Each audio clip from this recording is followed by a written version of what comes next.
રાજકોટના જસદણ એપીએમસીના શેડમાં પડેલ કપાસમાં આગ લાગી હતી। કપાસમાં આગ લાગતાની સાથે જ 600 મણથી વધારે કપાસ બળી અને ખાખ થઈ ગયો હતો। તેથી કપાસના વેપારીને મોટા પાયાનું નુકસાન થયું હતું। જ્યારે જસદણ ફાયર વિભાગે ટીમ દ્વારા આ પાણીનો મારો ચલાવી અને આગ પર કાબુ મેળવી લેવામાં આવ્યો હતો। આ જસદણ એપીએમસીમાં આગ લાગવાનું કારણ હજુ પણ અકબંધ છે।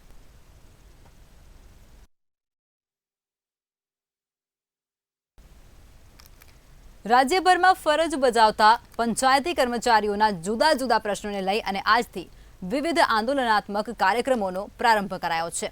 જેના ભાગરૂપે આજે જામનગરની જિલ્લા પંચાયતના તમામ કર્મચારીઓ કાળી પટ્ટી ધારણ કરી અને પોતાની ફરજ પર જોડાયા છે। જેમાં કર્મચારી મંડળના સભ્યો દ્વારા પોતાની જુદી જુદી 4 જેટલી માંગણીઓ સાથે લડત ચલાવવામાં આવી હતી।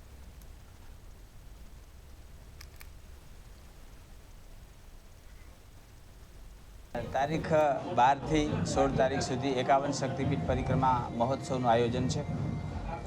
આ આયોજન યાત્રાધામ વિકાસ બોર્ડ અને આરસોરી અંબાજી માતા દેવસ્થાન ટ્રસ્ટના સહયોગથી અને વહીવટી તંત્રના સહયોગથી કરવામાં આવ્યું છે। આ સમય દરમિયાન આજે 13 તારીખ 14 તારીખ છે તો 3 દિવસમાં 4 થી 5 લાખ લોકોએ માના દર્શન કરેલા છે।